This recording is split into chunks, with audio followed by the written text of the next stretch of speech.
All right, hello everyone, and welcome back to another episode of Star Wars Mark of Balance. My name is Mark, and ironically, in my last episode, which celebrated the 3-year anniversary of the podcast, thank you all for being here, I said that I'm likely not releasing any new episodes in the coming weeks because there's been a bit of a lull in Star Wars content, whether it be trailers or movie announcements or anything.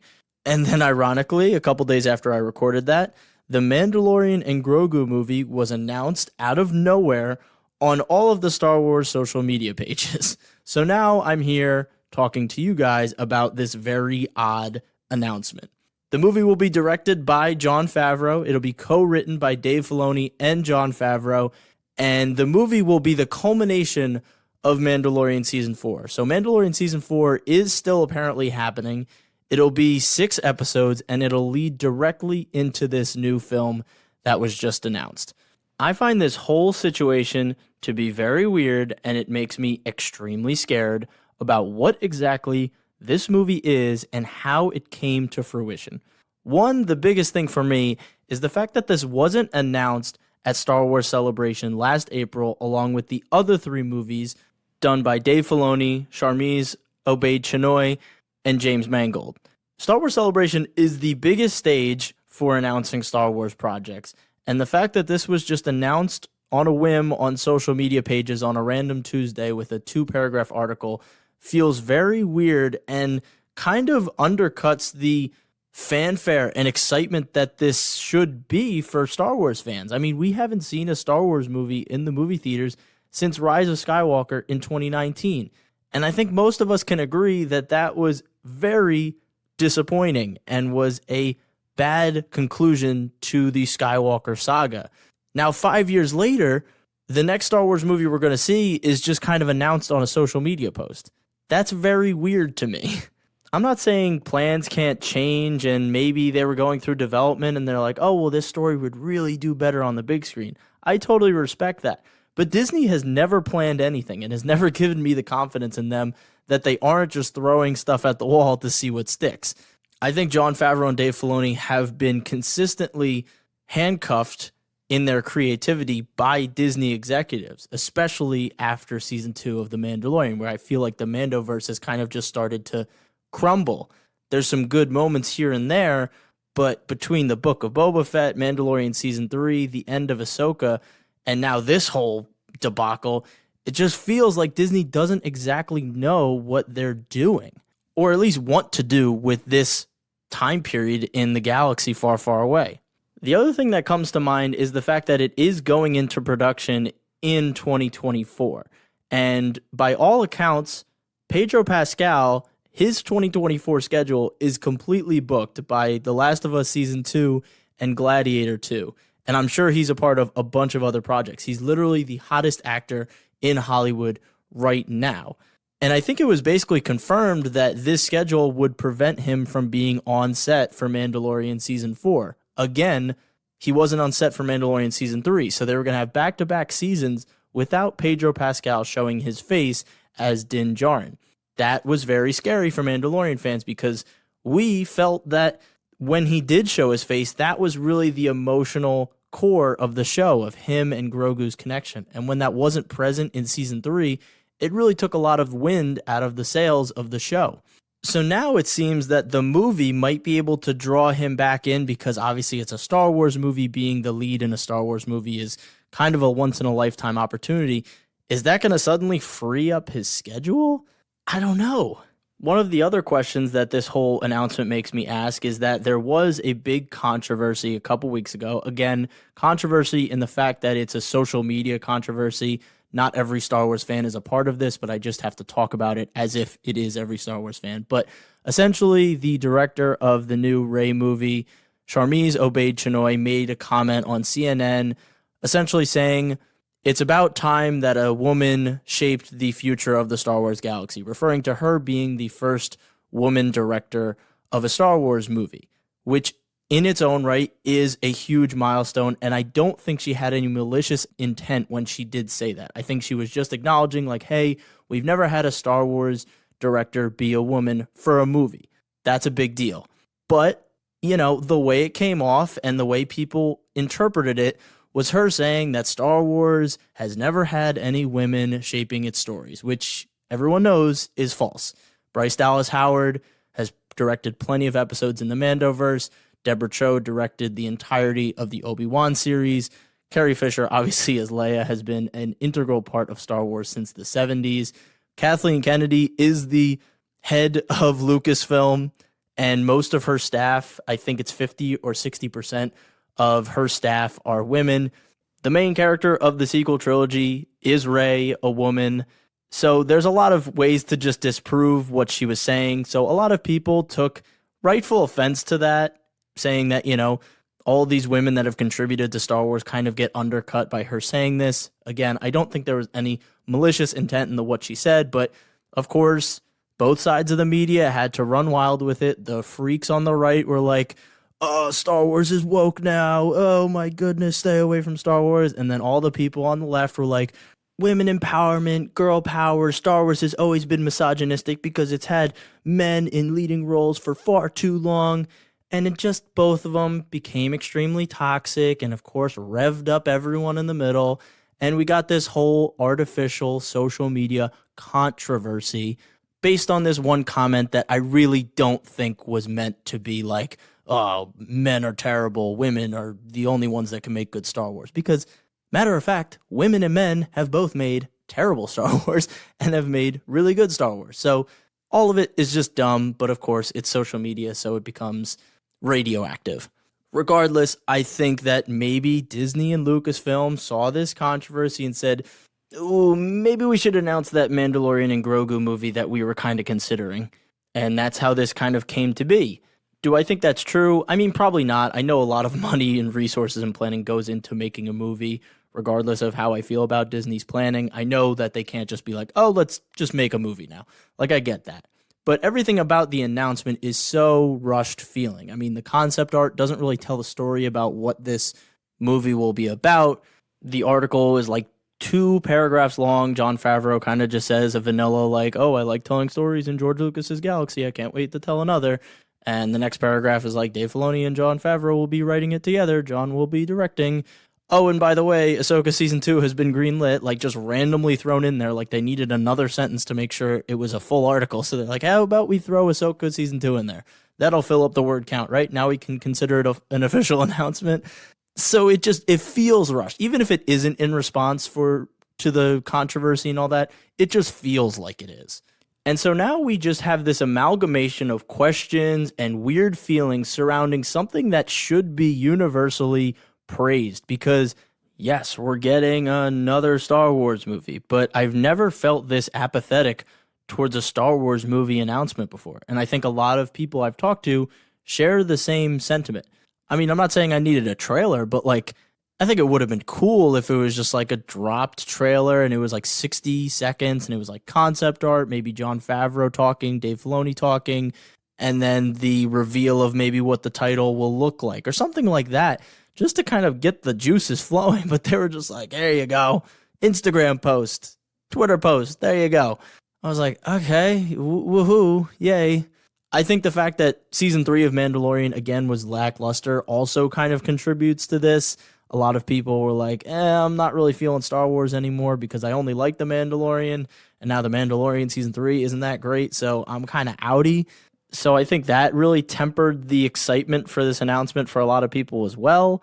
I mean, if this was announced after the Season 2 finale of The Mandalorian at the height of its cultural impact, when I say this, I am not exaggerating. I really think that it could make almost as much money as Force Awakens.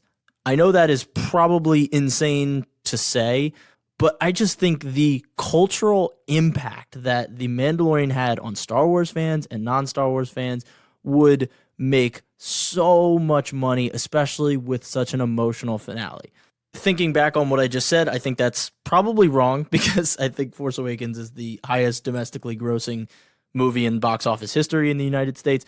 But I do think Mando and Grogu after Season 2 would make like $800 million. I really do. But now I don't know. I don't see this movie making that much money. And I think the big reason behind that is the fact that this will be the first Star Wars movie that is dependent on multiple TV shows and supposed supplemental material. Now, what do I mean by that? Let me break this down across all of Star Wars. The prequels are supplemental material to the original trilogy. You don't need to watch the prequels to get the original trilogy. The original trilogy is the purest and original form of Star Wars. You don't need to see the prequels to get it. You also don't need to watch Clone Wars to get the prequels. You don't need to watch Rebels, Rogue One, Solo, Andor to get the original trilogy. You don't need to watch Mandalorian to get The Force Awakens and the sequel trilogy. You don't need to watch the sequel trilogy to get the original trilogy. What I'm saying is that Star Wars has always been kind of dependent on supplemental material and has never required watching of its other projects outside of the original trilogy. But now, with the Mandalorian and Grogu movie, you are required to watch Mandalorian Season 1, 2, 3, and the rumored Season 4, Ahsoka, and the Book of Boba Fett to get what is going on in the Mandalorian and Grogu. And unfortunately, if the movie is written in a way where you aren't required to watch those things, it will feel extremely shallow and will be a disservice to longtime Star Wars fans. So at the same time, you're ostracizing casual fans, but you also might end up ostracizing diehard fans if you don't reference what they've invested their time into. And this all culminates in the huge Marvelization problem that has come across in the industry. I am not here to bag on Marvel at all. I think what they did with the culmination of Infinity War and Endgame is one of the greatest feats in movie making in history, and I just simply think it can never be repeated. But the fact that it worked makes Disney feel that they can do the same thing with Star Wars. The one problem is Marvel has had source material to draw on. Marvel didn't exactly follow the comics, but they had a blueprint of things that they could draw from and say, okay, we could take that and tweak it a little. Star Wars is all original. When you're adding to it, you are bringing brand new canon in, and you have nothing to kind of work off of. So you need to have a very detailed plan, and I don't think Disney has proven that they have had a detailed plan in any of this. So when you try to Marvelize Star Wars, you kind of get this mishmash of all these different shows that were kind of thrown together, and you're trying to make it into this culminating event with this Mandalorian and Grogu movie and then the Dave Filoni Mandoverse movie, and it feels so disjointed. It has none of that same feeling that those original Phase 1, 2, 3 Star Wars Marvel movies had. Of course, Marvel had its misses, but it had a singular vision through Kevin Feige. I feel like this Mandoverse has just been kind of all over the place and has been really sidetracked by Disney executive decisions like bringing Mando and Grogu back together in the Book of Boba Fett, not even their own show. So this whole rant that I'm going on right now, the main point of it is I understand why they picked Mando and Grogu to be the first movie back in the theaters for Star Wars after such a long hiatus. They don't want the Rey movie to be the first foray back into the movie theater for Star Wars fans because the sequels were so divisive, and rightfully so. However, in exchange for that, they have fully committed to the Marvelization formula. And in doing so, they are ostracizing a lot of fans, casual fans especially, who have been waiting for a Star Wars movie to be back in theaters. They might not watch the shows, they might watch one or two of them because the shows have been so inconsistent. But at the end of the day, it might just be too much work for a casual Star Wars fan who has not been keeping up with Star Wars content on Disney+. So I think Disney basically chose the lesser of two evils. Either bring back Star Wars in the movie theaters with a Rey movie based on sequels that were very not well received, or try and bring casual Star Wars fans back who probably watched the first 2 seasons of Mandalorian and then likely fell off when the Mandoverse started to expand and all of the shows became required watching, and Mandalorian moved away from being a very small, intimate story to this galaxy-spanning story that connects to every other big Star Wars character ever. And I can't blame them at all for that. Now, I know some people might be saying, oh, well, actually, the sequels were predicated on other Star Wars movies. You needed to watch the original trilogy to get the sequels, and the sequels became the highest grossing domestic box office ever. So the casual fans definitely showed up for that. And my rebuttal to that would be, and this is just a stone cold fact, is that the sequels are based on the original trilogy. And the original trilogy, guess what? If you're a Star Wars fan, you've seen the original trilogy. It started everything. So yes, Star Wars has been predicated on other projects before when it comes to movies, but it's all predicated on the main trilogy, which is essential viewing if you like Star Wars. I've never met someone that said, "Oh, I'm really into Star Wars, but yeah, I've only seen the prequels. I've skipped over the original trilogy. I've never seen the original trilogy." It's like that; those people don't exist. So I think the thing I just want to end on here is just complete speculation on what this movie could be about, because we got no information. I think without a doubt, the main antagonist has to be Thrawn, considering where we left off at the end of Season 3 of Mandalorian. He's talking to Trapper Wolf about joining up and helping the New Republic kind of get rid of the Imperial remnant in the Outer Rim. And we know at the end of Ahsoka, Thrawn comes back into play. He's back in the known galaxy, and he's trying to reunite the Imperial remnant. We see he goes directly to Dathomir, so he might be doing some more witch shit on Dathomir. But after that, he's going to try and bring together the Imperial fleet, which is exactly who Mando is fighting. So I don't see a world where Thrawn isn't the big bad in this movie. And I think that's a good thing, because Thrawn can get a lot of big victories in this movie, and then that'll make him feel like an even bigger threat by Dave Filoni's big culmination of the Mandoverse movie whenever that comes out. So I think that is a good decision. Again, Thrawn is predicated on people watching Ahsoka and maybe Rebels to understand who he is. I know in Season 3 of Mandalorian, they have the Imperial Remnant Shadow Council talking about Thrawn coming back. So yes, casual fans who have been watching Mando will know of Thrawn from just slight mentions, but this will be kind of an introduction for them if they haven't seen Ahsoka. So I think, Thrawn being the main antagonist is almost a gimme. I have no idea what the first 6 episodes of Mandalorian Season 4 will be about. I assume it'll kind of be Mando and Grogu on their homestead doing maybe some one-off missions for Trapper Wolf, and then it kind of escalates and escalates and escalates, and then by the end of Episode 6, we have this big reveal of maybe Thrawn and a huge Imperial Remnant fleet, and then Mando and Grogu are kind of thrust into this bigger battle against Thrawn, which will happen in the movie. That's how I would draw it up, but I'm not Dave Filoni or Jon Favreau, and I'm always hoping that they have a plan, and Disney executives are allowing them to execute that plan. But again, I don't think that's been proven to be true, because Disney executives kind of have their hands all over recent Mandoverse projects. So that's my prediction for the plot of this movie and Season 4 of Mandalorian.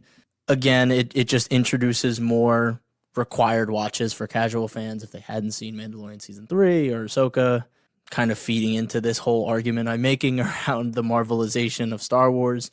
So Thrawn being in it, I think, is a good and, of course, bad thing for casual fans.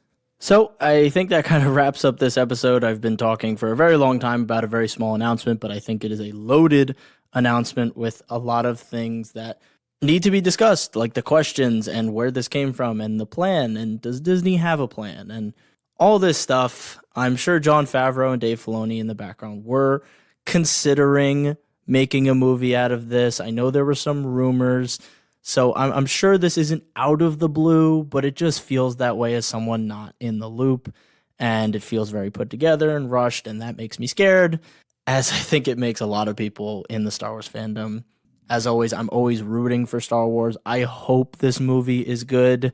Do I think it's a movie that is going to be like a return to form for Star Wars, especially after this long hiatus? No, I just don't think it has that weight to it. I feel like it's just going to be a Mando and Grogu adventure, which is fine, but I would have rather had a bigger return to movie theaters with a new story than maybe just like this side quest of Mando and Grogu. That's just my opinion. I'm sure there are plenty of Mando fans and Star Wars fans that are super, super excited about this and have been waiting for a Mando movie. And I think, seeing Mando and Grogu on the big screen, seeing those two characters on the big screen will be exciting. I really do. I just think the way this was all announced just made me not excited, because there was no fanfare. There was no excitement like in the post of it. So yeah, I think it's just a amalgamation of a lot of different emotions. And I think with Star Wars movie announcements, it shouldn't be. It should just be like, oh my God, let's go. We're going back to the silver screen. This is the best day ever. And I just didn't feel that. So that wraps up my thoughts on this topic. I hope you guys enjoyed this episode, whether you were excited for this, whether you were confused about this announcement, or anything in between. Really appreciate you coming by and checking out the episode. If you enjoyed this episode, please leave a rating on whatever app or streaming service you're listening to this on. And if you want to get more updates on the podcast, go follow me on Instagram at @star_wars_mark of balance. As always, stay safe. Stay healthy. This may be the way, and may the force be with you. Peace.